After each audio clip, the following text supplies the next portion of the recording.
let's kick it off with probably the most relevant thing because it was on today. We'll start with it. Welcome to Derry, which Andrew, you've only watched the first episode. I'll talk a little bit about the second episode. I feel like it's not crazy spoilery to talk about it. Um, Everybody's talking about the first episode still, which, as you said, there is a meme going around where they basically said, "Yeah, it Welcome to Derry said fuck them kids," and yes, so I think we'll spoil it because it's such a big deal that you can't really talk about it without spoiling it. But suffice it to say, before we get too far into it, the opening scene, wild. The ending scene, just off the charts, Uh, crazy. Like, yes. and so we are talking. So as we get into it, like I was worried that we were going to get something that was going to be too Stranger Things, too much like Stranger Things. Like it was going to be a little too like tame. This is not. This is horror. Like this is pure horror. I think Stranger Things is suspense, 80s, like it's a little, it's a little bit of all that stuff. It definitely has horror elements to it. Um, Like PG-13 horror, sure. Yeah, yeah. whereas this Uh, is straight up R. oh yeah. Oh yeah. So so Ah, you've watched the first episode. What's yes. I know you dug it, but what's your take on it? Man, grade A, grade A. I mean, I'll say like what the role of any pilot is supposed to do is supposed to get you interested enough to keep going. And it did just that. It gave you characters that you honestly kind of already care about. I'm terrible with names, but I'm looking at my page here, so I'll just say Lily Bainbridge, first of all, is a great character already because she has a tragic background, but you can tell she has a good heart. Mhm. And she actually reminds me of an actress from back in the 80s, forget her name. But anyway, she has that throwback 80s look. She Um, looks like a child Andy McDowell almost. yeah, I can Like see that too. yeah. Yeah, but just good vibes. Now, the two kids, hilarious as far as like the kids. Now, Hmm. but unfortunately, like yeah, they're done. But they were hilarious. Like the two kids, their banter. Actually, I loved. It's funny. There, I think it might have been a satyr or something, or either way, it might have been. It was there was a very kind of very Jewish scene in the show, which Yes. I thought was cool because like you Yes. don't really see that. Like it's literally like it just was a peek into the family. And then when the dad says what he says to the kid about like, hey, like we know real horror. We know what Yeah, that's humanity right. can do. Yep. Ditch the fantasy. I just thought that was really cool. Like it was visceral. Now, even like the racism that the military, the Air Force guy experiences, it wasn't this blatant like you know, N-word stuff. It was just that bullshit that you just kind of run into, especially if you're in a position of authority and people under you have a problem with your skin color. Yep. Like Yep. that was like it was realistically depicted, and I just liked that. Something's going on with the guy in the Jeep, and he's in your background thing. So Oh yeah. I want to like know what that's about. Yep. Um, It's so important to note too, before we go too much further too, is this takes place in the 60s. This takes yes, place in 62? two maybe, yeah, Yeah. it's not. It, 62, I think. And they're going to do three seasons of this show. oh hell yeah! The next season is going to take place 27 years before this, Oh and the wow! third season is supposed to take 27 years before that. Good Lord! Yeah, so the in the lore, Pennywise comes back every 27 years, and so they're going to tell some backstory there. All right. So and then I'll just end it off with, yeah, that opening scene. I feel so bad for that kid, like in the beginning. And, I felt bad for the kids in the end too, but like I didn't really like the little sister she's kind of annoying, honestly. So I didn't feel that bad for her. It's terrible, I know. But when I knew, yo, really? Like a 6, 7 year old? Yeah, you're gonna do that. Like, whoa. That's how Yeah, I knew this. But that's what Pennywise does, right? So anyway, atmospheric, total for love letter sure. to Maine, very immersive, I think, and I'm just I just want more. I love being lost in a world, and that's what this does. Yeah. Yeah, it's awesome in that way, and I think there are so many Easter eggs in this show to the rest of the King universe. So number one of the kids that kicks it in the movie theater, and we'll talk about that more in a little bit, but his name is Teddy Uress. Well, Stan Uress is one of the main characters in it, in the original book. Is he a colonel that comes in the Yeah. our main adult black character? Major Leroy Major, Hanlon. there you go. He is Leroy Hanlon. His grandson is Mike Hanlon, who is another member of the Losers Club. So we've got those. The dude behind me, the man in the Jeep, Bills. Right. is Dick Halloran. If you have ever seen The Shining, Dick Halloran is a critical piece of that movie. He is the groundskeeper. That's what I thought. Played by Um, Is it Scatman Crothers plays him in the movie? I think so. Yeah, yeah. Okay. All right. And Wow. Same dude. he is the reason the whole thing is called The Shining, because he has what he calls the shine, which is a little bit of a little touch of just the ability to like see things and kind of and a little bit of mental magic basically, and that will come into play in the second episode. They'll start talking about why he's there, what the little secret bunker they drove past, and why Leroy Hanlon is a big deal. So we're going to find out why he's important too. Um, Probably, maybe I won't give those two bits away because I feel like those are fun surprises to figure out as you watch the episode.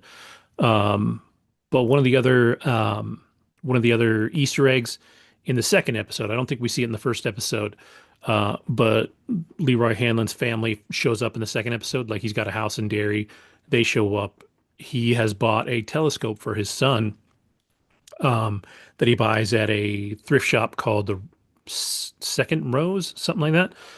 It is the secondhand shop in the It movies, chapter one, chapter two. And in that movie, it is owned by Stephen King.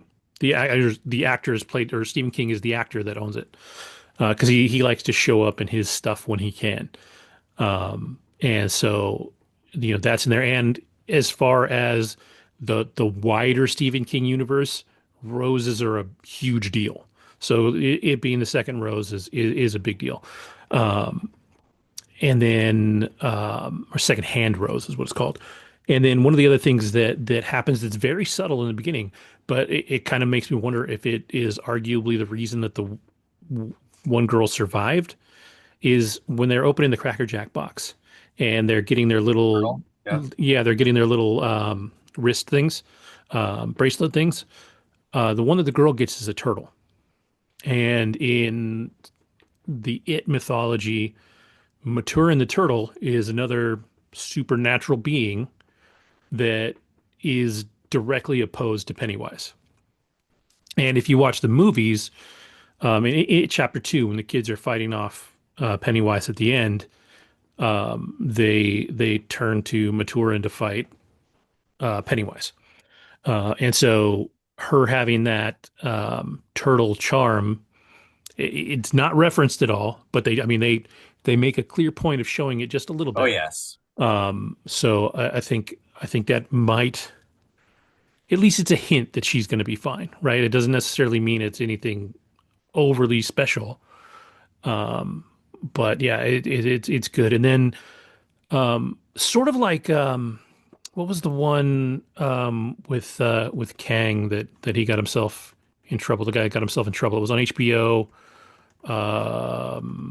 Him and Oh, Lovecraft Country. yes. Okay. So Lovecraft Country did a great job of explaining to you, and so did the Watchmen Yeah. pre Watchmen. series, did a great job of explaining or showing you racism, like you said, but without slapping you in the face, right? Like Right. it's not like they're not telling you about it; they're like showing you.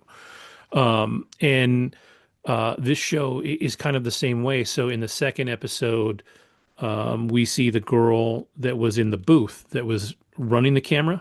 She goes through everything. The second episode is about how they want to blame her dad for it Yeah.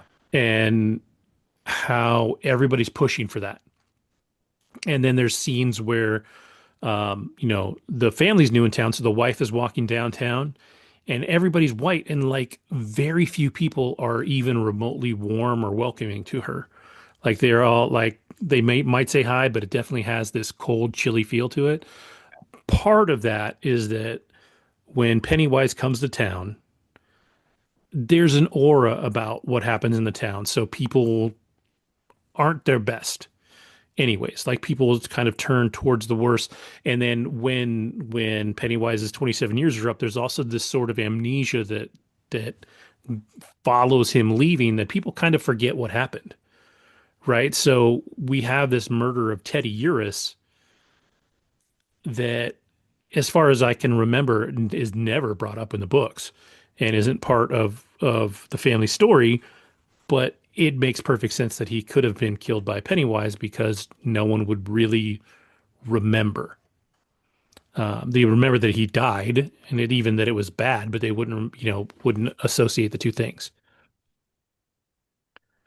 Well, Uh, I what we can do is I have so many questions, but what I'm gonna do is gonna be a good steward and like that's probably the wrong term. Anyway, I'm gonna like read up on Pennywise because I always wanted to know what the hell he is, and when he comes back every 27 years, how long does he do his reign of terror? And I even want to know what was up with that family in the car. Like, were they all just manifestations of Pennywise? Were they really real people? It's I'm I but think they were all a manifestation okay. because of the way that they acted. He's not really one that takes, like, doesn't possess people or anything like that. Okay. But that whole opening scene, just to get into like the nature of it, was creepy as balls until it went nuts, right? Like the sister was weird. Then she opened that thing and she's like, if you look at it, she picks it up and it's labeled as liver. Yeah. Yeah, and then but it's like raw liver, and you're like, And she puts it like takes it and like puts it in yeah, his nose. But then the mom situation, like when she's all, yo, that's what I knew it was gonna it was yeah. yeah. So anyway, highly recommend it Welcome to Derry. Andy Muschietti, or Hmm. Machete. I believe he's Him and the his guy who did wife, the I Flash. believe, are actually the writers. But he did, I'm pretty sure, yeah, he did The Flash, man. So, and he's also very unapologetic about The Flash. He's like, it was a good movie, So it's like, okay, you know what? Like, I don't think people agree with you on that one, but this is good. So we're gonna like give you a pass. And I honestly, I'm not tangenting, I promise. I didn't hate The Flash as much as everybody else did, but I also have a soft spot for the DCEU. So, but it was a valiant effort. But anyway, Andy Machete, however you say it, good job. I think that you've just given HBO a serious hit. On IMDb, did you look at his upcoming directorial work? No, is it You should Voltron? do that. You should do that right The now. Robotech? All right, hold on. No, I know he was attached to Robotech though at one point. What I no, think it's called. no. I'll give you a second here because you're gonna squeal a little. But Hold while, on. while you're getting there, Uh-huh. um, the last scene of this first episode is absolutely brutal.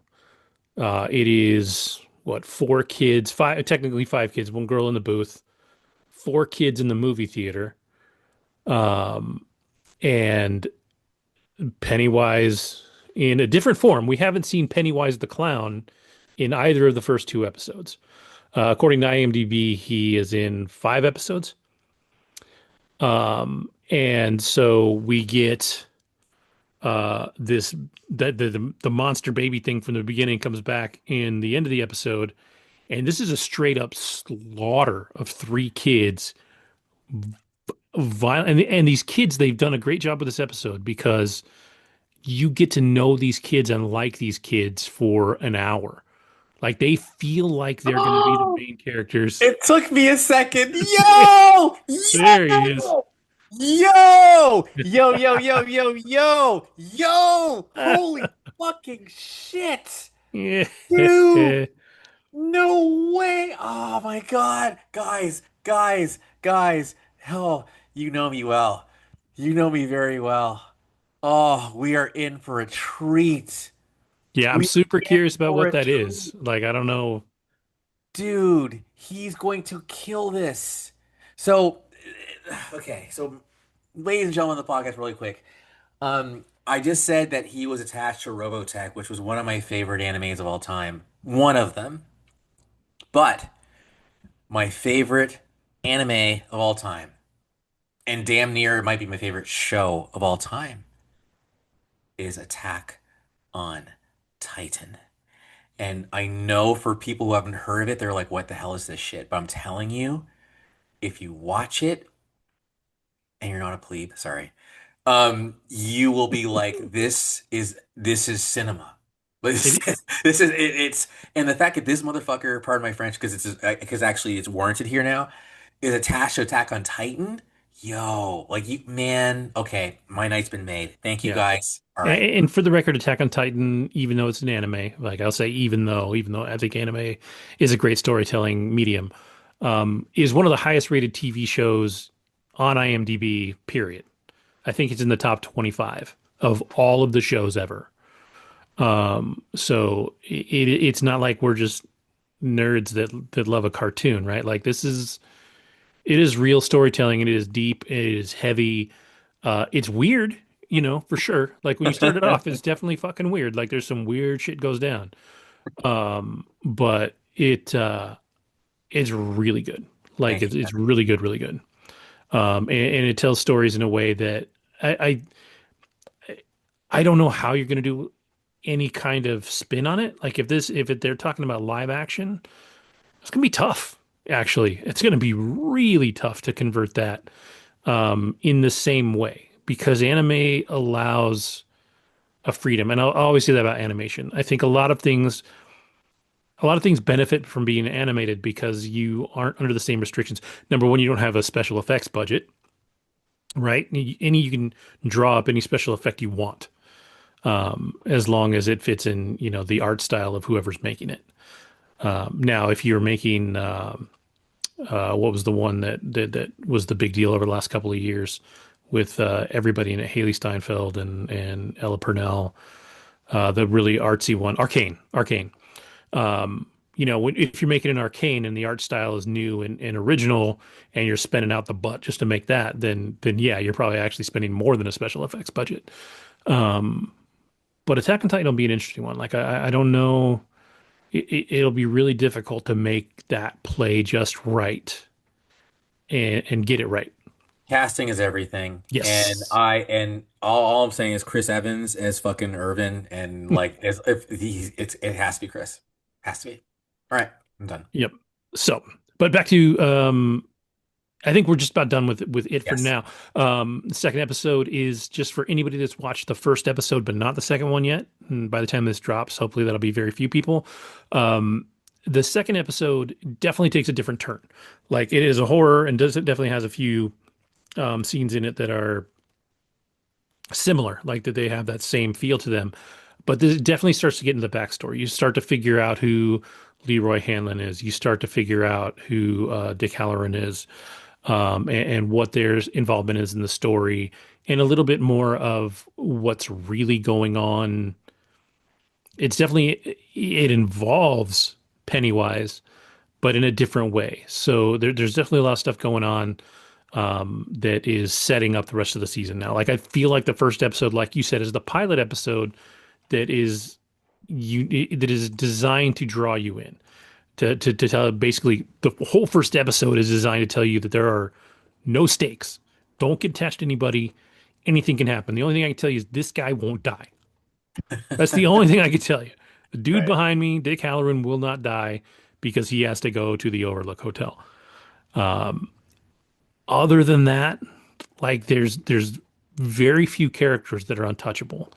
And I think like we said, the first episode does an amazing job of really making you like these kids and then brutally, brutally One of them gets taking them out in ripped that in first episode. half, like in Yeah, the air. yeah. One of them gets slammed up against the wall and just goes, like it's nasty, man. And it's unfortunate because it's kids, right? Like you don't, but that's the thing. Like that's Pennywise's thing, and I think it builds the atmosphere of the show in a great way. And I think this next episode, I think this one really sets up the rest of the actual series. Like this is going to be a little bit more intriguing than it is just pure horror. Like there's some other stuff going on. Um, One but last thing I'll say is I was, those guys who try to like, find out the plans, like they beat him up in those like wetsuits or whatever. I was mad they got away. I was like, nope, I want at least someone was shot in the kneecap, something. I want you to feel pain. But they hey, come into play in the next episode. good, Um, and it's very important, good. their involvement and who is involved with what happened is interesting too. Um, yeah, I'm excited to hear what you think after you watch the second episode. But yeah, overall, this is a show that I think you have to be a horror fan. Like you got to be able to deal with horror, but it's a must watch otherwise. Like it's really good. So we can move on and lighten things up because Lauren watched the second season of Nobody Wants This, and I feel like I didn't finish the first season, and I don't know why because I really enjoyed it. I the only thing I know about the second season is that there's a hilarious moment where the main character, I forget his name, is with his girl with Kristen Bell, and his real life wife is in the scene, and he looks at her and he's like, "Oh yeah, she's definitely not my type," and then goes off with Kristen Bell, and I think that's a bit of like a nice meta like joke to throw in there for those that know. But take it away. Yeah, so season two, for those of you who've seen season one that came out, I think end of last year, 2020, Yeah, and it stars Adam Brody, who plays Rabbi. I guess they call him Rabbi Noah, right? I think so. And then and he's obviously Jewish. And then Kristen Bell plays Joanne, who is this fun 30 something podcaster who works with her sister, and they do a podcast talking about sex and relationships, and it's supposed to be like a fun, a little bit like risque type of podcast. And in the previous season she meets Rabbi Noah at a dinner, and she can't believe that he's actually a rabbi, and they obviously fall for one another and they start dating despite being in the position he's in, working as a rabbi and the expectation to marry Jewish. And earlier in the season, in I think the first episode, he's dating this woman who he ends up breaking up with, who is Jewish, who he dated for a few years. And then he starts dating Joanne, who is played by Kristen Bell. And you could just tell they have a very easy type of relationship starting off, and they just seem to fit like a glove. And his family's very much so against it, given that he's a rabbi and they come from a fairly religious background. So his mom's not satisfied. His brother, who's very close with his older brother, is married to a Jewish woman, and he's pretty accepting, Sasha, and he's very funny, his older brother. And his wife, so Adam Brody's character, Noah, his sister-in-law is just kind of nasty and apparently used to be friends with his Hmm. ex-girlfriends. So she's not liking this at all. And her sister, Joanne's sister, who she does the podcast with, her name is Justine Lupe, and her character's name is Morgan. She has like this very fun, flirtatious type of friendship with Sasha, who is Rabbi Noah's older brother. So the four of them will hang out, and you could just tell that there's a little bit of resentment and some jealousy when Sasha's wife, Esther, comes to find out that they're all hanging out in a group of four. So she's not happy about it. So we come to the second season, the end of the first season. Noah wants Joanne to convert, and she ends up, I don't know if this is for me. And then, you're not sure if they're going to be a thing. And then, of course, at the end of the first season, they get back together and they're dating. So, beginning of season two, at this point, they're dating like I think almost a year. And they both still don't live in the same house at this point, but she spends all her time at his place and they're dating and things are going fairly well. And then they host their first dinner party at his place, and she tells Noah, I really don't know if this is like my lifestyle. I don't know if I feel like the Jewish thing is for me. And I think it's a common theme for a lot of couples, especially couples that come from different backgrounds and interfaith relationships. It's very relatable. And also, I think I mean, it's getting, I think, more accepting in a lot of societies, but there are still a lot of people's parents that don't approve when their son or daughter is dating someone from a different background, faith, race, etc. So it is very relatable in that sense. So this season, his mother, Rabbi Noah's mom, is still just not about Joanne, is not accepting of Joanne. And the consistent theme of who's going to make a sacrifice here. And this being the fact that she's not converting and he's currently the junior rabbi at his temple that he works at, the senior rabbi is looking to retire and he's asking, is your girlfriend going to convert? Because if not, I don't see you being the face of our synagogue, because that's not something that we want as really the head and really the figurehead of our place of worship. So you end up seeing, and do you want me to do any spoilers, Kevin, or up to you? Yeah, go ahead because I don't know when I'm going to get to it. I was looking Okay. at the descriptions. I think I actually did finish the first season. Okay, Um, for but sure. but yeah. Yeah, so Rabbi Noah ends up being, I mean, it's a pun, but passed over literally on this because he's A, not married, and B, doesn't know if Joanne will end up converting. So they choose another young rabbi who's from a different part or different synagogue in the greater LA area, who is with somebody from the Jewish faith. Rabbi Noah then ends up resigning, and then he is trying to look for another temple that will accept him based on his values and also his current situation. He gets very pissed off at his parents, so he stops going for at least the first part of of second season two to Shabbat dinner, and he just spends time with Joanne. And he ends up they have Seth Rogen comes into play, which is great, and he is the senior rabbi at another temple, which is like more of the very casual, like we do what we want here type of temple. So, and it's very on brand for Seth Rogen to be like that very low key, like I don't give a shit type of guy. So of course, Adam Brody's character, Rabbi Noah, interviews. He's excited, and from there, what happens is he gets the job at this other temple, and he realizes he doesn't really fit in because they even say, so a yarmulke, we call it a kippah.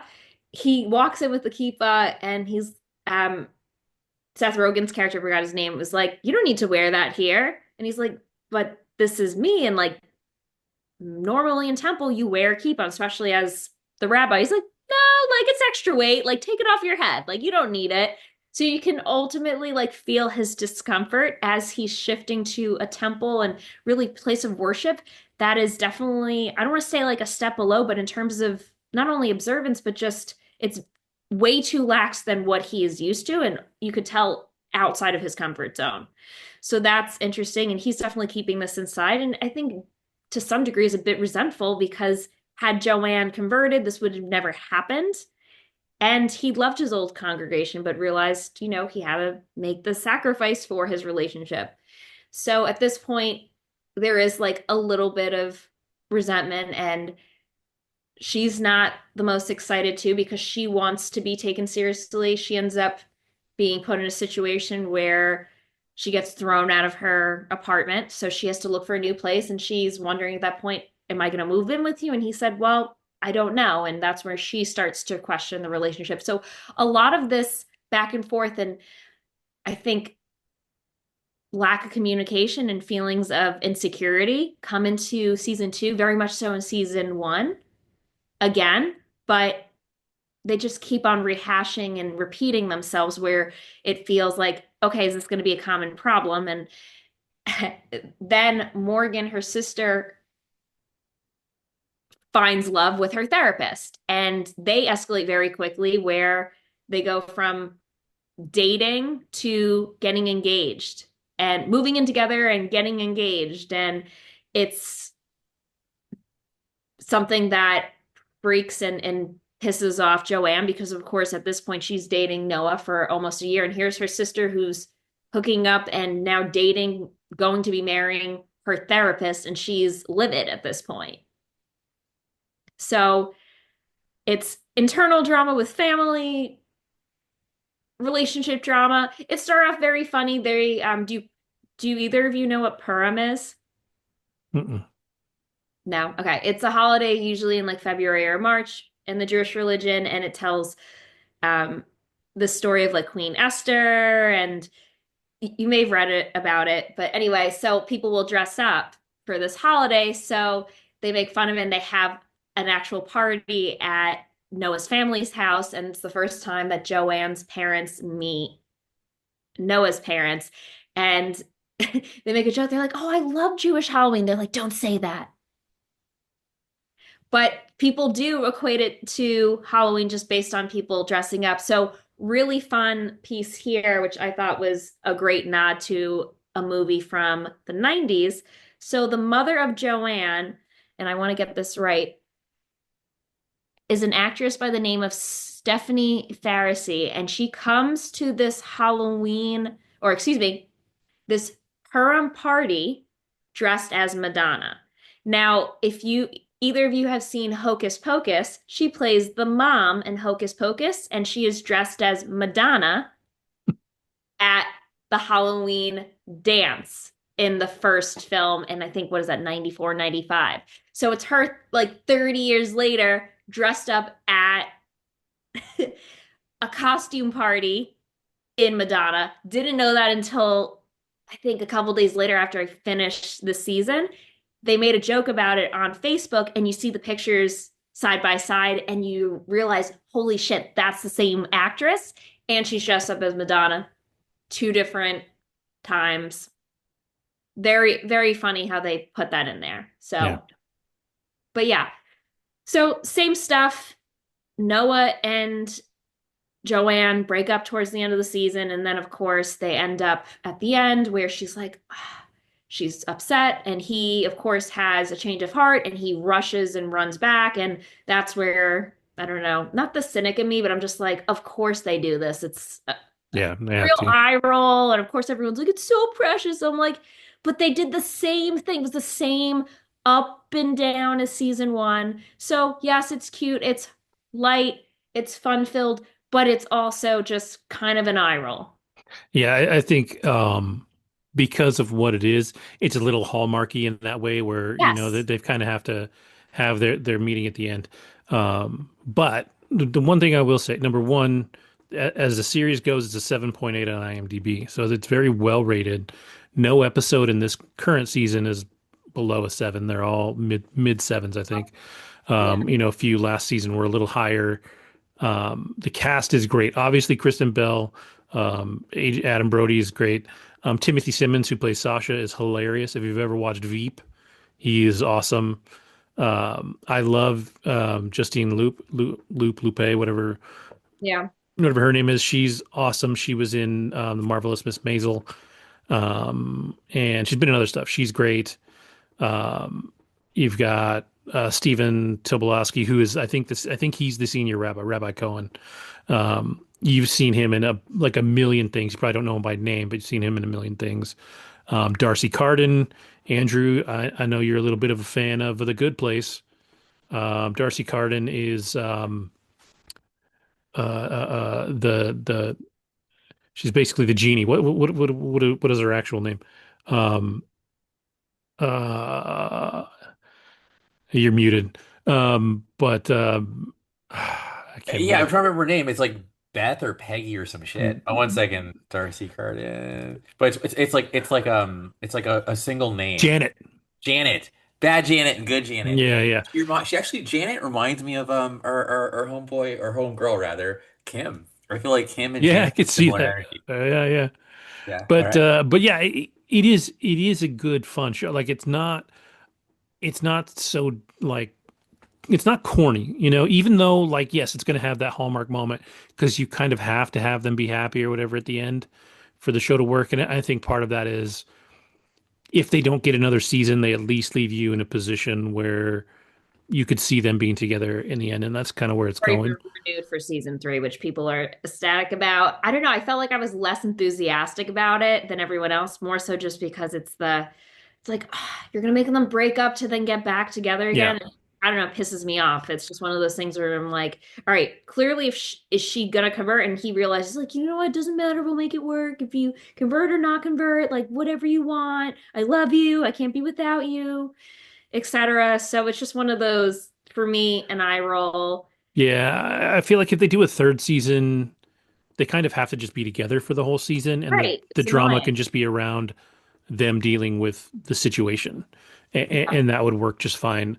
But if you do the whole like you saw it with shows like Friends and all these other shows, if you do the will they won't they for too long, it just kills it. It just sucks. Or if you take a show like Bones, where you had this will they won't they with Brennan and Booth for a long time, then they finally get together, and like all that energy is gone, and then the show just kind of is there for the rest of the run. And it's just something's missing, and then they try and do the will they won't they with other characters to make it work, and Yeah. it's not the same. So I think they need to settle in if they're going to do another season. Otherwise, yeah, it's going to be they're going to be in trouble because even if you look at this one, even though this new season all the episodes are rated well, generally speaking, they're rated lower than the first season. So people are seeing this and being like, "Cool, this is fun." It's this, but it's the same thing. Like you just kind of get that feeling that if they were to do this again, next season the ratings will all be below 7. Like you can just see that slipping down. So they've got to creatively push themselves to make the show work. They do make the last episode pretty, surprised, or a lot happens between the engagement between the therapist and her sister goes completely wrong, and she realizes, like, I shouldn't be with my therapist. This is not right. Sasha and his wife realize that they should part ways. And Sasha and the sister, as you know, they have, like, from the first season and Yeah, yeah, season, like they have this strong friendship and like really good chemistry. yeah, And at the end, they're just, hanging out at her engagement party, sitting on the floor, just like shooting the shit. And it's like, this is clearly going to develop into something in season. yeah, yeah. They were a lot of fun in the first season because they hated each other, but then it turned out like their Perfect. yeah their energy really works together, and they're a lot of fun. But I like I said, I like both of those actors. So all in all, yeah, for anybody, it's definitely a rom-com, like a rom-com show, but I don't think it's necessarily silly. I think there's a good material in it as far as like a commentary on, like you said, the whole situation. You've got a fish out of water situation where these two people, as human beings, like each other, but because of the way that their worlds are, they've got to fight to make this thing work or let it go, you know. So, Yeah, but it's solid. And mhm. a lot of my Jewish friends watch it. A lot of my friends that aren't Jewish watch it. It's great. It's really great. And I think as someone who is Jewish, like, it's just a lot of the comedy relating to the religion. It's just so spot on, and it's hilarious just how people approach religion, or just even the mannerisms are so spot on. It's hilarious. Like, we all have a family member. Like, if like everyone has a family member, I feel like, that can relate to some of the characters. Mhm. Yeah, yeah, they're all good. Stereotype's not the right word. What's the right word?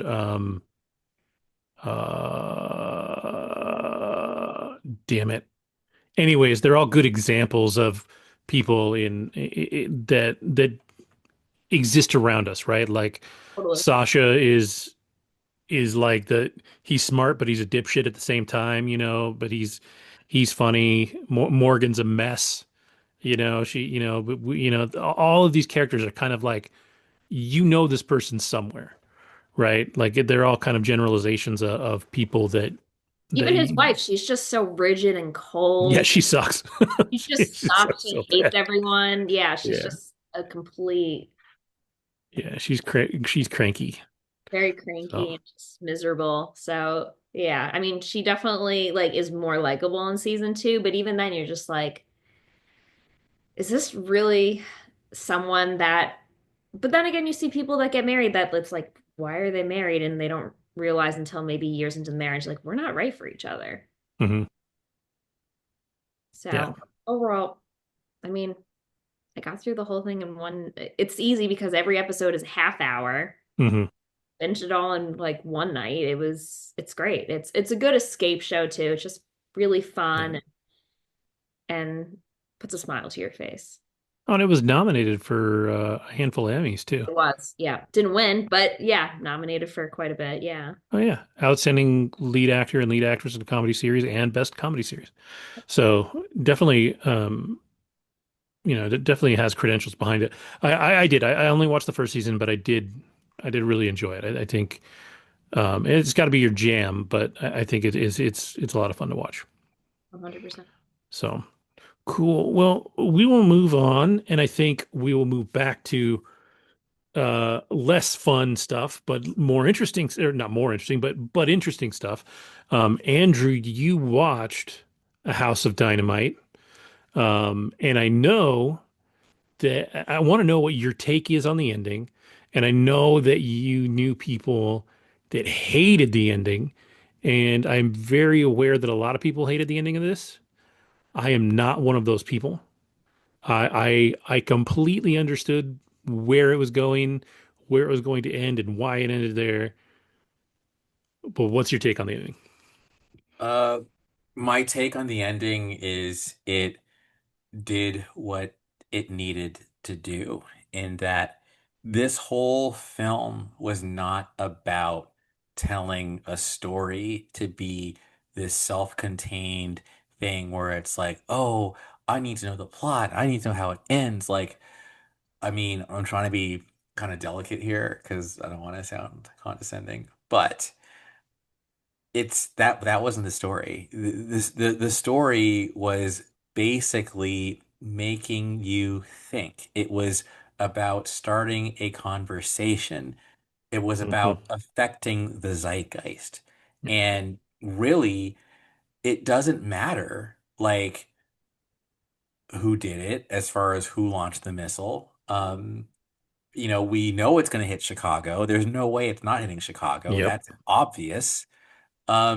So yeah, Yeah. like And I know they said there's an outside chance that it could hit and not detonate, right? Like it could be a dud, right? Like there is a chance. Like there's all kinds of things that could happen at that point, but none of them matter. especially since, the president was giving his code. So we were going to retaliate anyway. So Hmm. even if it was a dud, we still launched a missile and we hit somebody, like for sure. I Yep. don't know who we launched it to or whatever, but again, it doesn't matter. It's it's on and popping. Like the end of the world is at hand, Yep. basically. Yep. 100%. So I didn't need. I think the ending was perfect. Yeah, It I was think fun. I described it as this movie's about the journey, not the destination, right? This is all about the situation. And to be fair, like this is not an unrealistic situation. At all. Like and it's terrifying that it's not an unrealistic situation. All it takes is one thing that nobody, and when I think we talked about other films that were like this before, and how, if somebody's not careful, we almost went to war with Russia in real life in the 80s because a facility in Russia got word that a missile had been launched. Like it was, they were convinced that a missile was launched. And one dude with his finger on the button, it's basically said, there's no fucking way this is actually happening. And he did not fire back, even though they were supposed to. And as it turned out, their system was flawed. We obviously did not fire anything, and they did not launch back. Right. And so, like, the world was literally on, it would have been insane. It would have been crazy if that had happened. Like, it would have been war on war. Like, it would have been huge. And so, you know, we're one crazy person with a button away from literally from the end of the world. Like the movie plays out, it explains very well that if, especially like the part that I think makes it extra like heavy is the fact that we don't know who it was. And so as soon as there's an attack and we don't know who it is, like we said, if you don't retaliate, um, you're Over soft. season. Yep. Everybody thinks they can attack you. And if you respond to the wrong people, you started a war. And as soon as you responded to one person, all of their allies are coming at you. So it's basically the entire film is a no-win situation. And again, not to mention all the innocent people you've just basically annihilated Hmm. on a guess. So yeah, I will say that I did hear a little bit of incredulous, or whatever, disbelief. I'll use an easier word that we wouldn't know who it was. Like, there's like, no, we've got to have systems like that would do this. But, so I'm hoping that's the case. But to me, it's like, even with like 9/11, like we didn't certifiably know right away. I don't think we Hmm. did. Like, people were claiming responsibility. Yep. We went and fucking, sorry guys. I think we went after Afghanistan, but then ultimately Iraq. Like it was just like it's chaos. Hmm. So anyway, I just think that the movie did its job at least by at least starting the conversation. But Yep. I will say the performances were fucking phenomenal. Oh, they were Like, amazing. I love Anthony Ramos. I think he's been good in everything I've seen him in, Yep. actually. I think he elevated the Marvel film Ironheart, not my yeah, it's Ironheart. Yeah, Marvel series Ironheart. Obviously started off in Hamilton, and he was good in Transformers: Rise of the Beasts. Yep. Rebecca Ferguson did her thing. Greta Lee, whoo! So she's apparently in uh the morning show. I never watched it, but apparently Mm. she is substantial in there. I mean, Caitlin Deaver had all of like 3 seconds, and Yep. Jared Harris, man, Oh, that was that moment, dude, you're just like, oh, wild. yeah. But I get it. Like, I mean, because he was so Because strong. what's left? What's left? He he couldn't get his daughter out of there. There was And just nothing he could do. there's So nothing they he, could do. He had to have a nice, pleasant conversation, and that was that. Now, Tracy Letts, okay, he's played the general. mm, I loved just how realistic everyone was. And when the president is like, this is crazy, said, no, sir, this is this is reality. reality. Mm. I think that was hard hitting, like script writing and hard hitting acting. And it's just like, and everyone is so calm, that to me is like, The people that are supposed to be are, and the people that understand what it means and what the consequences are and what your actual responsibility is. They were who they had to be, right? Like you couldn't do anything else. I loved also he's like, you carry it around like a Chinese menu or something. He's like, actually, I do call it like rare, medium, and well Yeah, done. and well done. And you're like, oh, it's fucked up. But yeah, it has a very, just like I said, it almost feels like a documentary. Like it's so real. And even the moment like Rebecca Ferguson does break the rules, she gets her phone and she calls her husband and she's like, I need you to head west. Just head west as fast as you can and as far as you can. Um, and like, what is it that like the course of the time that the missile launches till the time it hits is roughly 20 minutes, half an hour, maybe something like that. Like it's just no time. It is no time. And it's wild. And like you said, the Jared Harris thing just just hits because it makes perfect sense. It's super realistic. It's unfortunate. It's heavy, but I mean, he got to make sure that he got to say goodbye to his daughter. Make sure she had someone in her life that she cared about, and Uh-huh. he knows she's going to die. And knowing that, what is his point? You know, it it's pretty. Because that's It's the other thing, right? Because and then we can like I know Lauren, did you see this movie, House Dynamite? Okay, I no have worries. not. No. But the last thing I was going to say, because I mean, I know you had talked about it on an earlier episode, was about the Jared Harris thing. Was like right before he did that, I swear to God, I was like, he is being so strong. Like hmm he literally is just having his last conversation with his daughter, but he's just like, all right, like I got to do my job, hang up the phone, get up from his desk, and like head to the chopper. I'm like, dude, you are a G. And then yeah. and Like then you just like this guy has made peace with the shit that he's got to do, but he made peace with something else. And like one thing that I think is really cool too is like I really actually want to watch it again because everything that happens in subsequent sections of the film, you actually heard in the first section.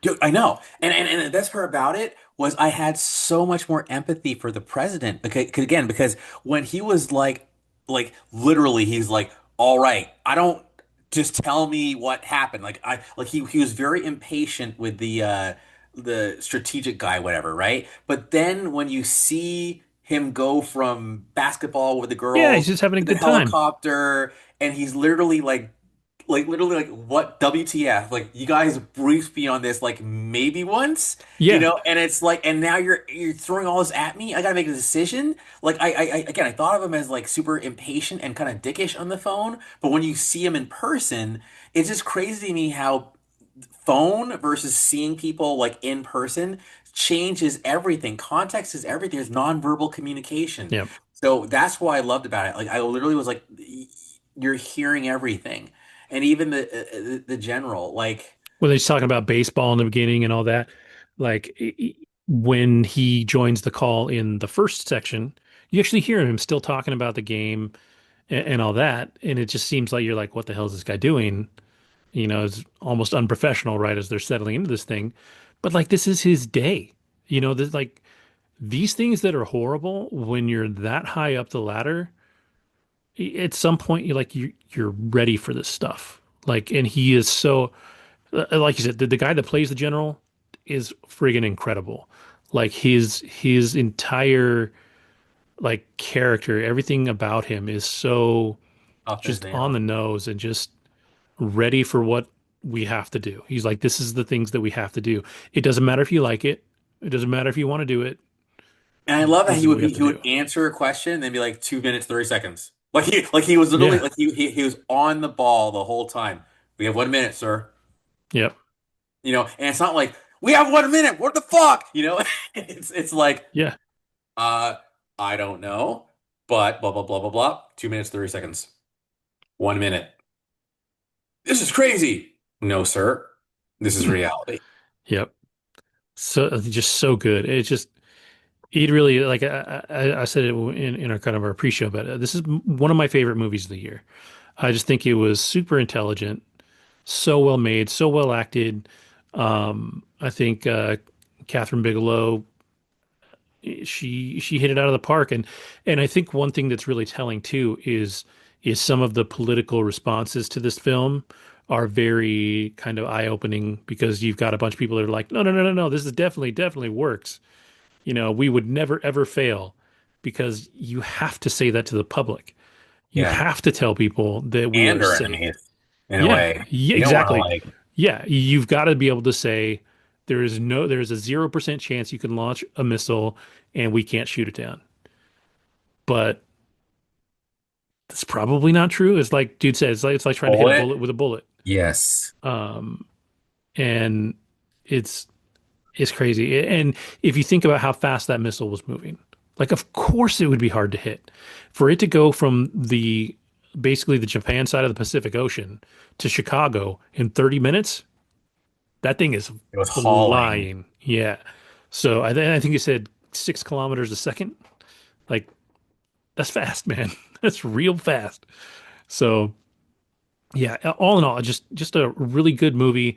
Um, at this point, maybe it's a little bit of a spoiler, but this movie is not about the ending. Like the ending is definitely open. You do not get a real answer at the end, but that is not the point. The point is everything leading up to that. And like I said, and you said it too. It just doesn't matter what happens there because of the response that we had to make in that film, and it's everything else you can piece together one way or the other.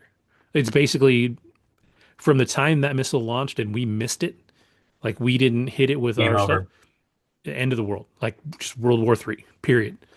So yeah, really, really good. Yes.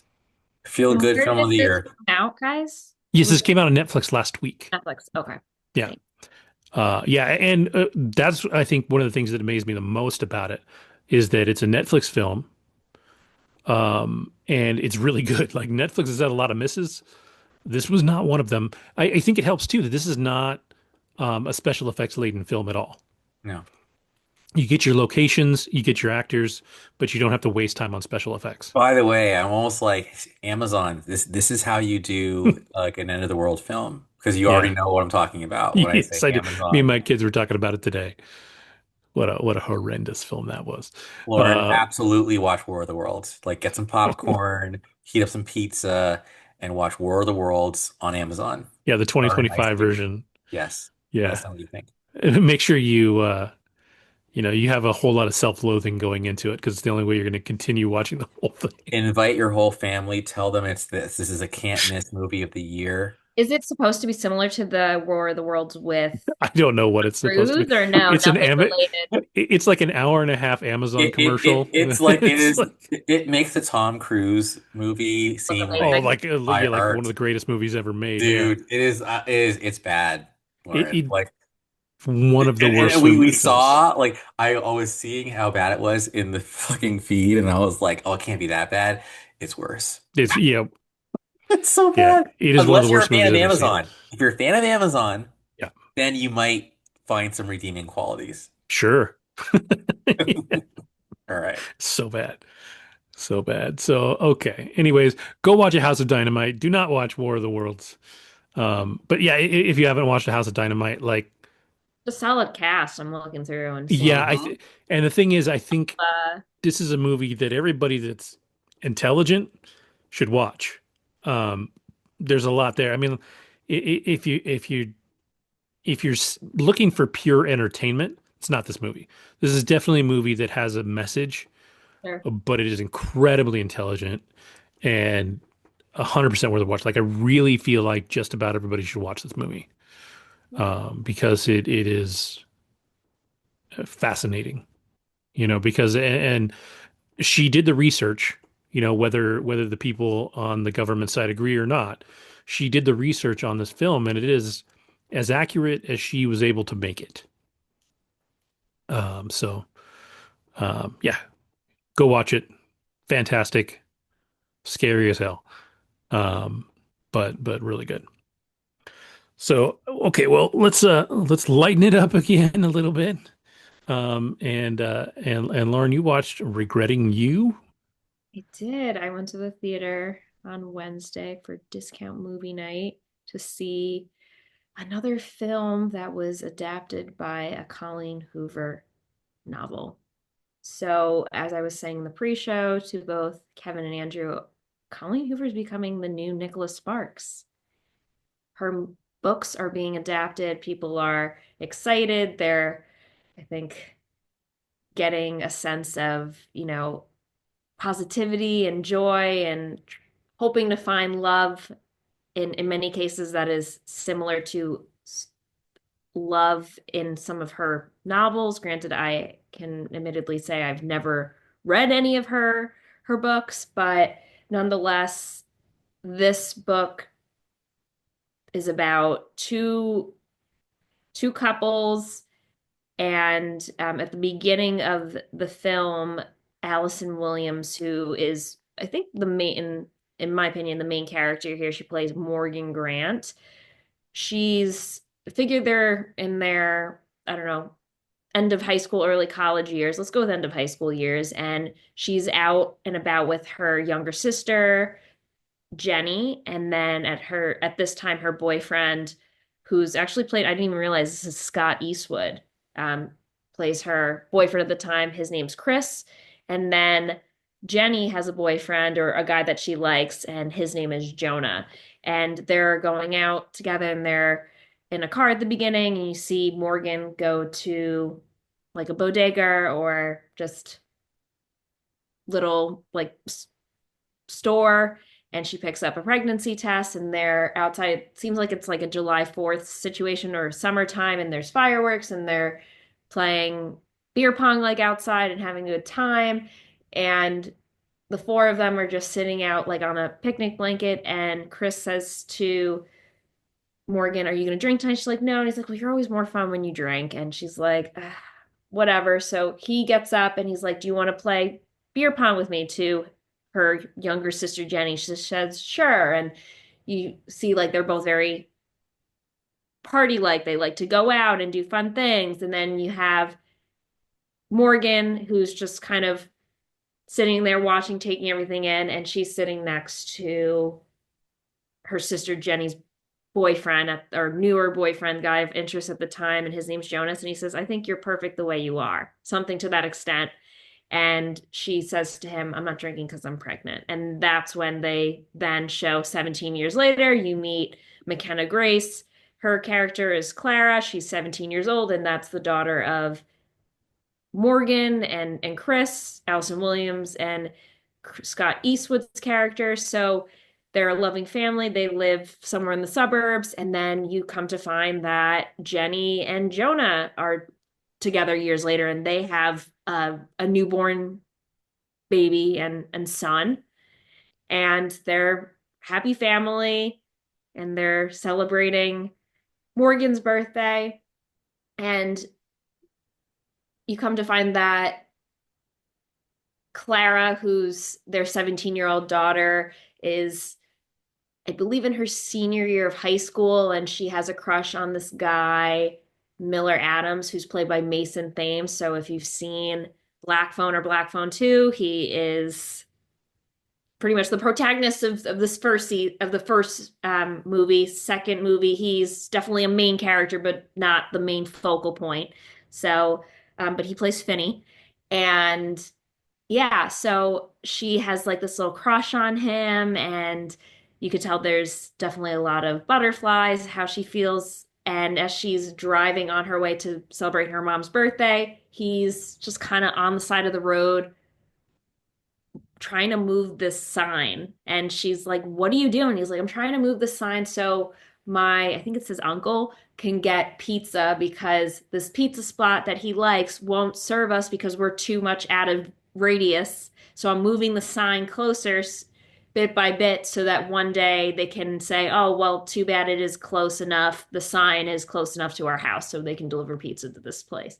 So she ends up helping him, and he apparently has a girlfriend at the time, and he then asks her for a ride back home and stuff. So you start to see them pretty much mingle, and he's being flirtatious with her, but mentions, "I can't, I have a girlfriend." She's like, "Oh, well, that's too bad," type of thing. But anyway, so she comes to this birthday party. She goes back home. Everyone's happy, joyous, whatever. And then before you know it, a couple minutes later, there's a car crash, and it happens to be her father and her aunt who are in the car.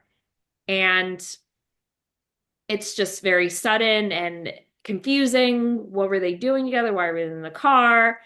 And I guess, I don't know if they're married, but the guy that was dating her aunt, Jonas, shows up and he's like, "Do you think they were together? Like, why would they be together?" And Morgan's like, "No, maybe they just, just not giving a reason." But I think deep down she knows. And they're at the church, and she's like, "This is a very tough time." So they're dealing with some really strong emotions, and yet obviously there's some curiosity. And then after some digging around trying to find his car, her husband's car, he was parked at a hotel. You go into the car and you find some things in the car, which involves like lingerie that belongs to the sister. So it's pretty much unveiled that they've been cheating and going behind one another's back. Jonas is livid, of course, because here he is. He's back in the picture. Apparently, he was gone for a number of years, came back, had this baby with her, and Morgan's beside herself, feeling like complete disrespect and obviously betrayed by both her sister and deceased husband. So, of course, they're dealing with all of that stuff. And she says to him, "You cannot tell my daughter because I don't want her to know or feel a certain way about them." So, of course, they're keeping the secret from her. And they end up spending more time together because of this tragedy that's bringing them closer. And, of course, they start having feelings for one another. And they'll flash back to like a time where they were alone and he tries to give her like a simple touch of like endearment type of thing. And she realizes like, okay, I think he really did like me back then, but I didn't really take it seriously. So as you can imagine, they start forming a relationship and start feeling certain things. And while this is happening, their daughter is really feeling some emotions and starts getting some feelings for this guy Miller Adams, who ends up breaking up with his girlfriend at the time because he has feelings for Clara. So you've got these two little love stories going, and you can imagine how it goes. And then you get to see how they go out on dates, and then they start having more physical interaction. So unfortunately, I was in a theater with probably a bunch of 13, 14, 15-year-olds. So as this is all going on, everyone's like gasping and going, and it's just really annoying. And yeah, that part coupled with like the fact that this movie was like beyond predictable at a certain point. It was fine. I think overall it was just one of those again, another eye roll being like, all right, we get it, what's gonna happen. But it's also like very improv. I don't know, I don't feel like it's very likely to happen. But then again, I don't know. I hear stories in the South all the time where they're like, yeah, he was hooking up my sister, or just like cousins having intimate relations. I don't know, but it's one of those things where Andrew, you were talking about in the pre-show and you're cracking up. Be like, I know what happens, and there's this whole controversy where there's two couples and they're hooking up because the ones that died in the car crash were a thing. She ends up after the death of her sister and her husband, she's going to like a toolbox and she finds all of these letters from her sister to him. So it's just a really gross feeling. And then the daughter comes home one day and she sees for the first time her mom kissing Jonas, and she's like, I can't believe you're doing this, such utter disrespect. So in, well, retaliation, shall I say, she invites Miller, Mason Thames' character, over, and she like loses her virginity to him. And the mom finds him in bed the next day. So he kind of feels used because he's like, you're just using me as like a pawn and to make your mom pissed off because you're angry about this whole situation. And of course, as you can imagine at the end of the film, she reveals, hey, hon, like your dad and Aunt Jenny were like doing it behind our backs and they were cheating for years, and clearly this is an ongoing thing. And of course her and the daughter and the boyfriend go through like ups and downs too, because apparently they want to go to the same school. She gets in, he doesn't. So there's a lot of like eye roll worthy drama there, but everything ends up working out. They end up becoming a big happy family, and she falls in love with him, and he ends up, you find out, has been liking her longer than she realizes. He's been filming her, and he puts together, he wants to go to film school and she wants to go to acting school, and he makes a film and shows her how much he loves her by showing, hey, I've fallen in love with you since before we even talked for the first time, basically. Okay, anything? Any gentlemen, will you be seeing this movie? I'm gonna go Oh, with one. absolutely not. Hell Um, no. but yeah, it's interesting. And Andrew put this in the chat, and we've talked Oh, about I this didn't read. many Hold on. times. Yes, I know. I The, saw that upon going yeah, the the critic distinction. score, Oof. the critic score on Rotten Tomatoes is 28%, but the audience score is an 86%. And this, I think, is one of those things where the critics do not understand or appreciate the source material and the target audience. The target audience obviously enjoys this film for it to have an 86%. The critics are looking at it from like, is this an Oscar worthy film, angle? And of course, they're giving it a low score. But if you look at it for the people that it's targeting, it's obviously for that Yeah. movie they're looking for. So you see this huge discrepancy, and it's almost like in this case, the critic score does not matter because they're not looking at it in the way they're not looking at it like It's not going from to be the right award angle. worthy by any means, but nonetheless, people enjoyed it. I thought it was entertaining. Would I see it alone, or would this have been my first choice? No, but you know what? Fine. It's fine. It's good to have a good, I guess, love story every once in a while, but a lot of it was just, I mean, there was definitely a lot of drama and Yeah, A lot of wish fulfillment. I mean, to me, that's what a lot of these movies are. Like, sure. okay, he's the hottest guy in school. Oh, we totally hit it off. And by the way, he totally loved me like way longer than I liked him. He made a movie about me. Oh my God. Like, it's wish fulfillment. And to me, Yeah. it's like basically like I'm gonna be nice. But I will say this. I will say this. The cast is solid. I mean, I think McKenna Grace is great. She was the only good part of Ghostbusters, in my opinion. She is absolutely on the rise too. Yeah, yeah, and so She was he. And they're apparently dating in real life. good for them. So he's great, and of course in the black film movies. I like Allison Williams. The first time mhm. I saw her was Get Out, Yep, get but out. and then she was the mom in Megan. Dave Franco, it's like at least like your brother's canceled, but you're not. Good for Yeah. you. Scott Eastwood, you're like the Wolverine that never was. Clancy Brown, you're a fucking legend. Yep. Yeah. So I'm like, yeah, that's cool, So Yeah. I'll give him props for that. But it's like again, like yes, I'm still not the target audience. That's okay.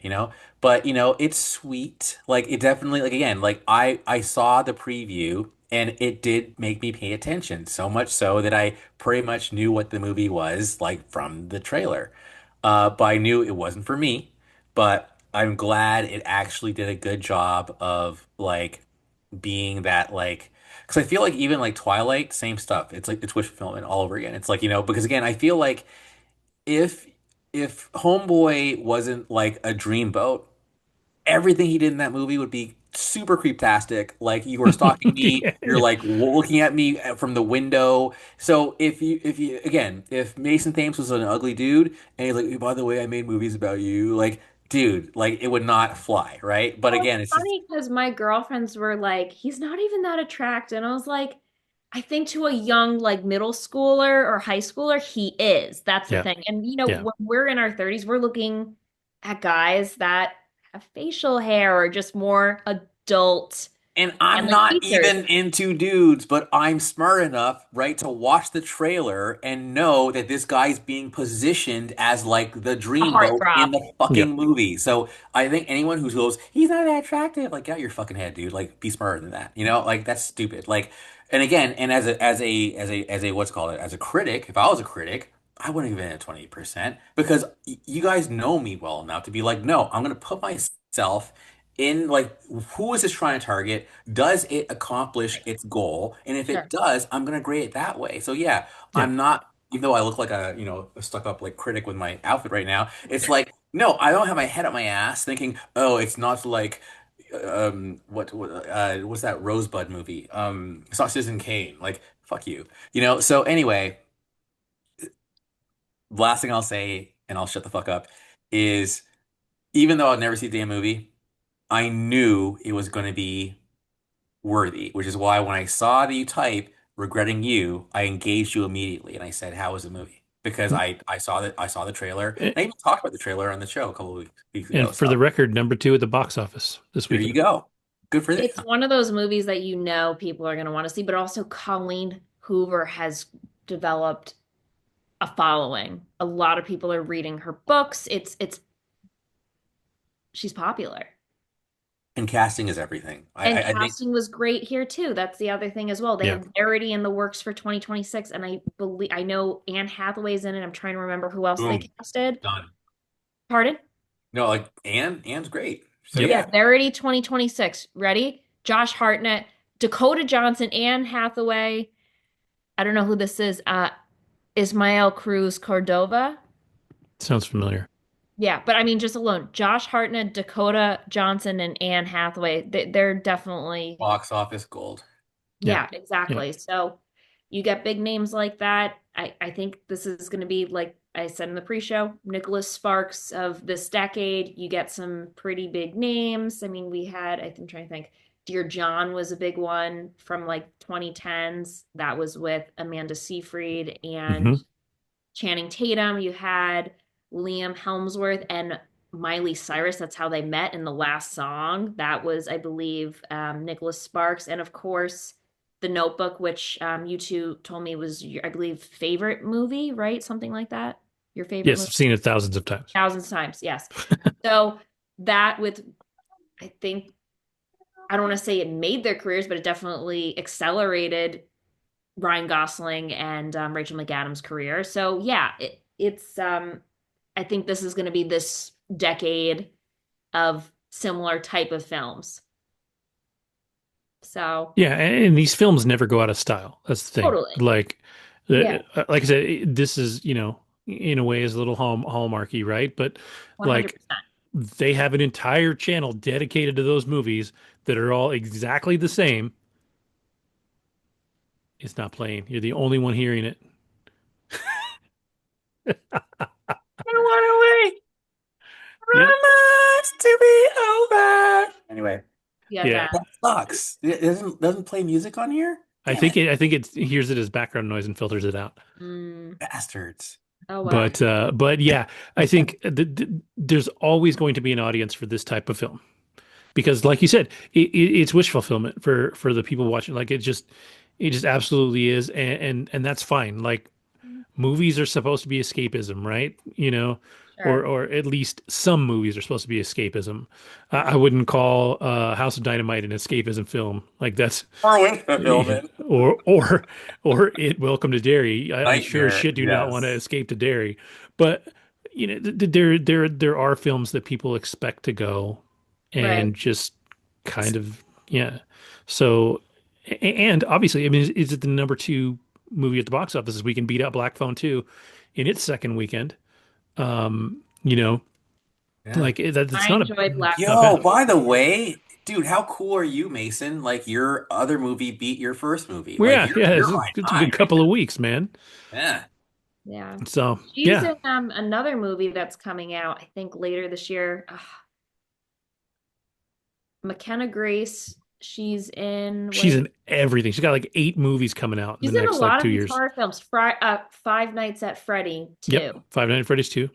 Yeah, she's gonna be in that. So they're both like in the, I guess, dabble in Mhm. the horror category a bit. Yeah, I think they need to be careful because they're young enough that if they pigeonhole themselves into a certain type of film, they're going to get seen in that type of film forever. Um, she's got the advantage that she started a little more broad than he did.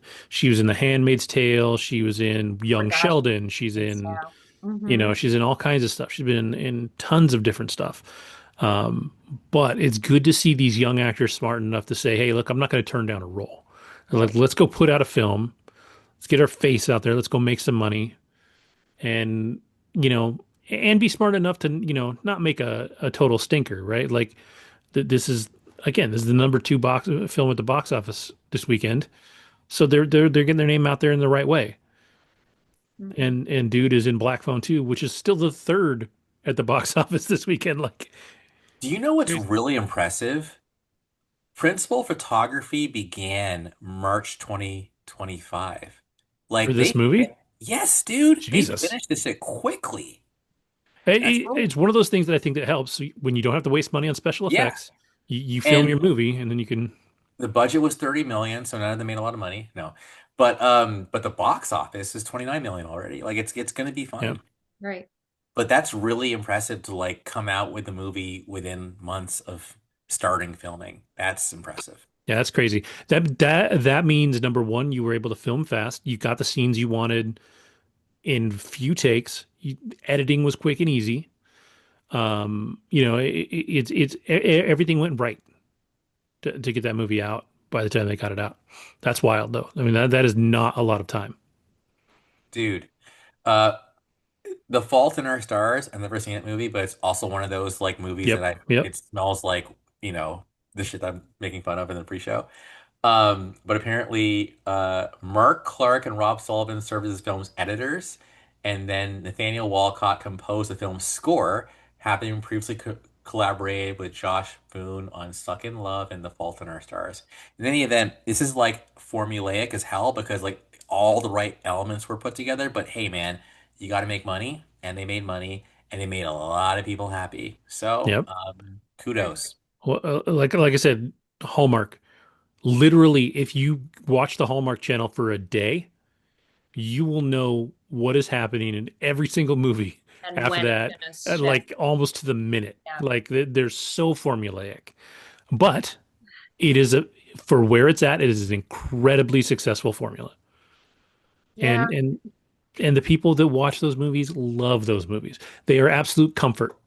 They sit Yes. down, they know what's going to happen. They know they're going to have a good day.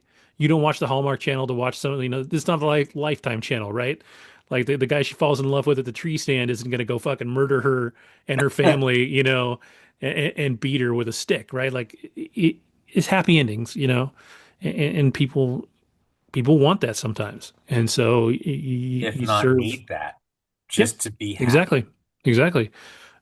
So yeah, the movie has its place, and it did really well.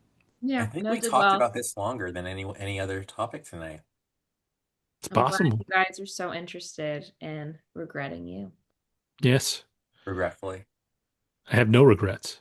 No regrets. There Not you one. go. All right, cool. Well, I was gonna talk. Yeah, I won't talk about it. I was gonna talk about The Perfect Neighbor, which is a documentary on Netflix.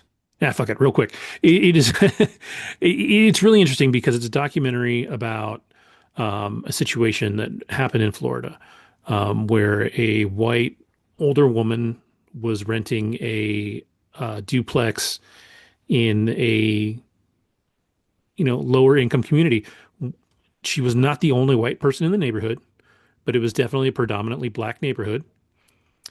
Um, and literally like daily, she would call the cops complaining about these kids with very little basis to anything. She never had any kind of recorded documentation of them doing anything.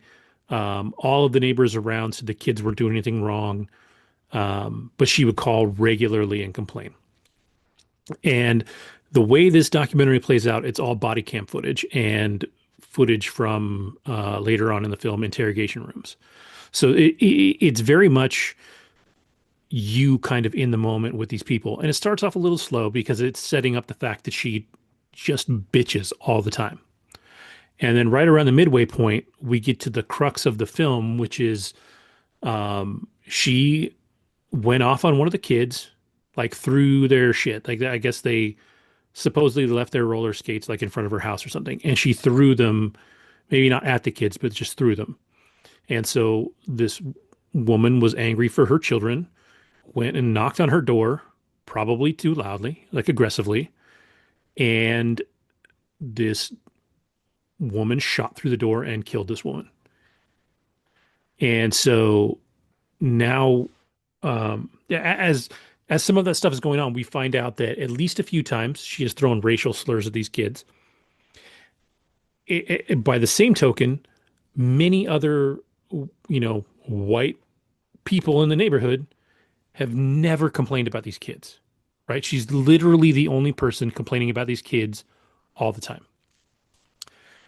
She doesn't get arrested. She gets taken in. Obviously, they confiscate the gun. They go through all that stuff because they're doing their investigation. But they don't arrest her right away. So there's obviously a big kind of groundswell in the neighborhood and the community that is like, why has this woman not been arrested? If a black person shot a white woman through their door, like that's done. That person's arrested, right? So th that's a whole piece of the commentary there. But what we come to find out is that as they go through her stuff and they're investigating her, they go through her computer. She's done significant research on stand your ground laws to the point where she knows if she says the right thing, she can't get in trouble for doing this thing.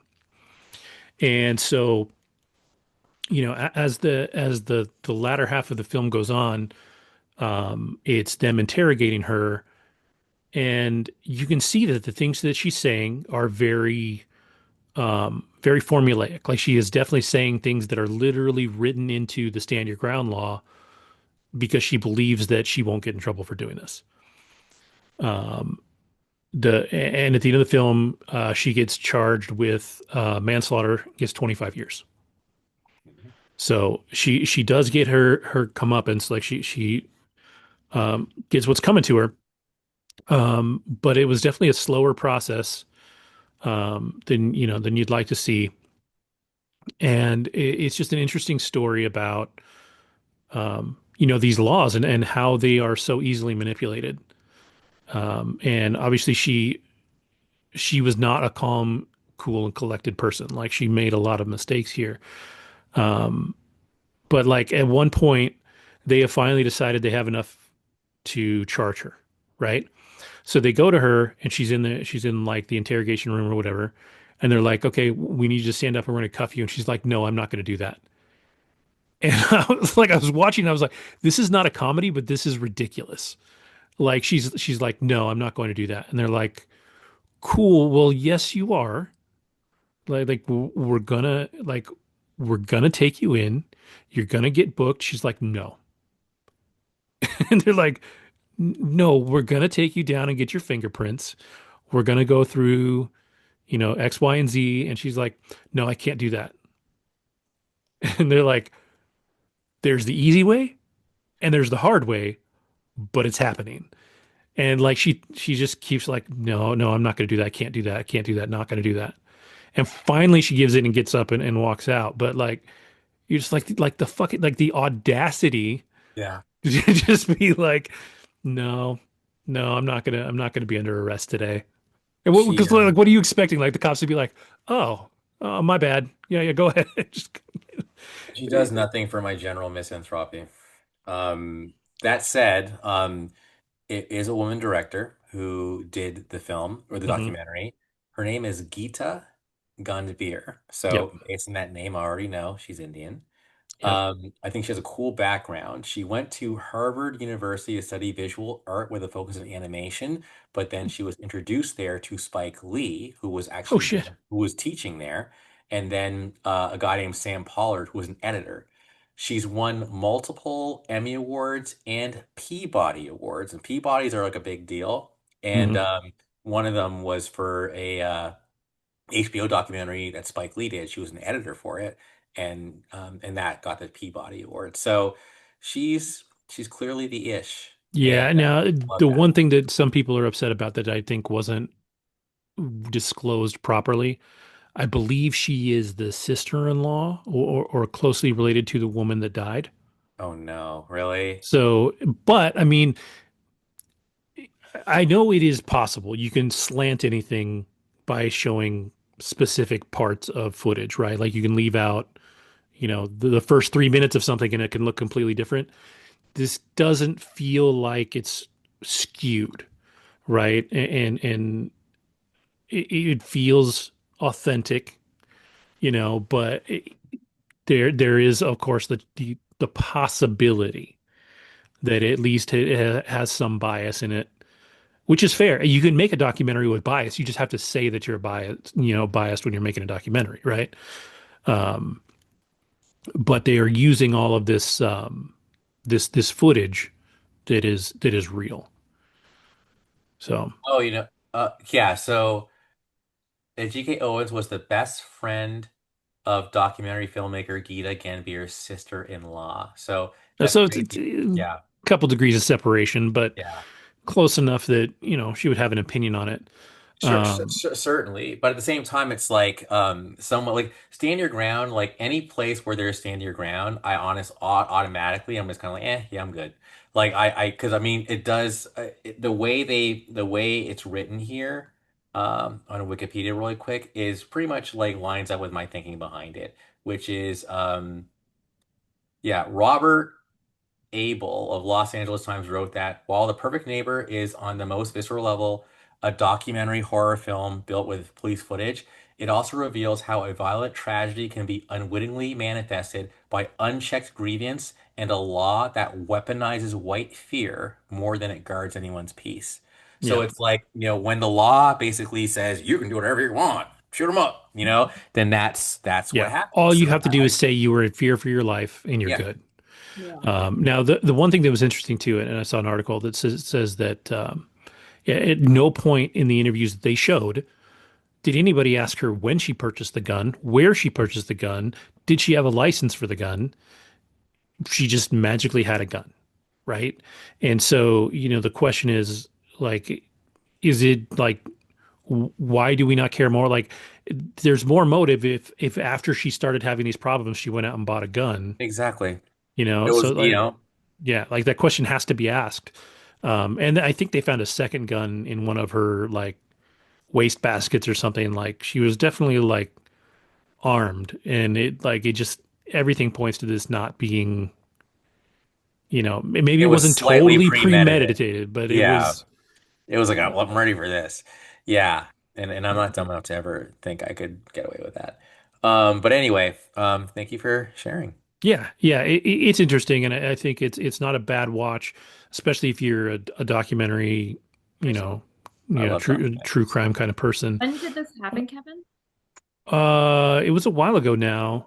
Um, was it like 2013 or something like that? Uh, Actually, looks like 2023. oh, is that what it was? June 2nd, 2023 in Okay, okay, Ocala, okay. Florida. Yeah. Wow.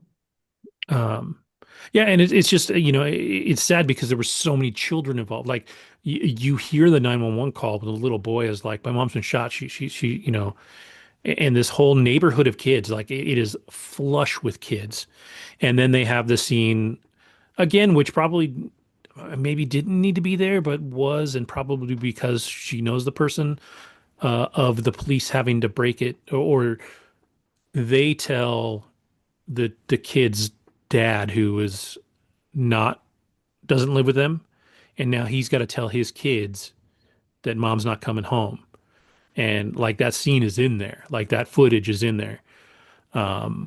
And yeah, I mean, it is a heavy watch for sure, but it's something that I think, we've got to understand that laws are great, but they have to have a purpose. And those laws really feel like the purpose is to get you out of trouble for doing something that you shouldn't be doing, you know? And it's tricky. I mean, if you are in a position where you are legitimately threatened, you should be able to defend yourself. Right. But this woman had her metal door closed and locked and bolted. And we've And had this, oh, sorry, and we've had this conversation where, like, when I was in LA and that, mhm, like, mentally ill person, and that actually, I was so enraged by that, I went to Reddit to, like, read up on, like, okay, so how does this work? And then when I read, and I'll just say it again, let's say you have a neighbor, the neighbor tries to shoot you and fails. But then you go back and shoot them to finish the job because it's like they just tried to kill me. So I'm gonna kill him before he kills me. you're That's at murder. fault. Yep. And to me, it's like, wow. Okay, in that case, the best solution is to just not be in that situation, period. Yep. So if Homegirl didn't like living there, she should move the fuck out. I'm Yep. sorry. Like, And it's they that have simple. multiple people saying, "Oh, she kept saying she was going to move. She kept, saying all this stuff, but she didn't do it." Sorry, I'm being insensitive, but No, she's fucking loony. yeah, End of 100%, story. 100% unstable, an unstable person.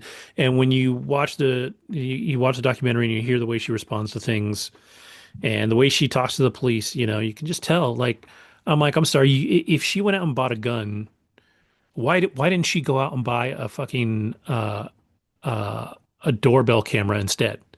Prove that these kids are doing shit wrong. And then when the cops show up, be like, look, here's these kids doing these things they're not supposed to do. Go deal with them. That's what you do. You get yourself a ring cam. You prove that you're not wrong, that they're It's not like wrong. they were breaking into her home.